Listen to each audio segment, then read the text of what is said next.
So let's talk about portraits. I have 5 tips for you guys to help improve your portraiture. So tip number 1 I have when it comes to portraiture is the use of light. Light is probably the most important thing, to be honest, when it comes to portraiture.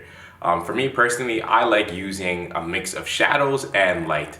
I find when you use light alone, just like clean, just perfect clean light, the image ends up looking boring. I feel like you have to have a sense of adding some type of shadows into the images so that they have a little bit of, what's the word? I guess they have something that's interesting in the actual image. You don't just want a flat, boring image for the most part, unless you're shooting something for like a catalog or somebody else and that's the way they want the images.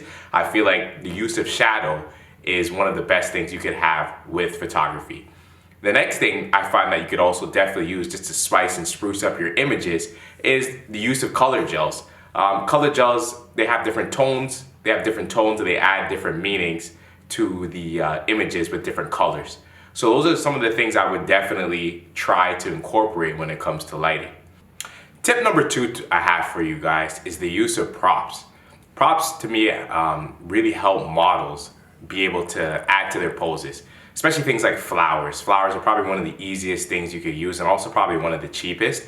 You could just pick it up at a local store like Michael's or Walmart or whatever, get some fake flowers, or obviously you want to use some real flowers, it's up to you. But it definitely adds a lot of dimension to the photo. Also it gives the model more options to be able to, I guess, help pose.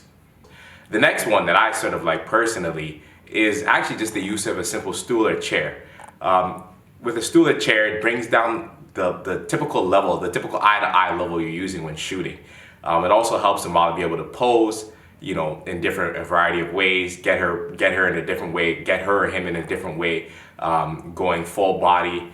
And it's just something that's it's a very good prop to be able to use to change up the poses and have a different look in general.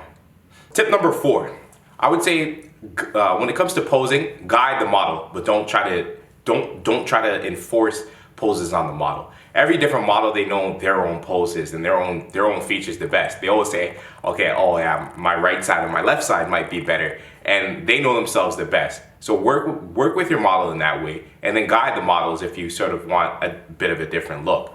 Also definitely try to go from standing to maybe sitting on a chair to maybe on the ground, because then you get 3 different perspectives and 3 different looks with images. Tip number 5 that I have, and the final tip that I have, is wardrobe. So one of the biggest things with wardrobe is try to coordinate with the model what type of wardrobe works and what type of scenery, what type of look you guys are going for. If you're going for a street vibe, you know, maybe try to coordinate to get the model to have a street vibe type of outfits, like a leather jacket or something that looks like that. Or if you're going for an elegant vibe, try to have the scenery and the wardrobe match that vibe.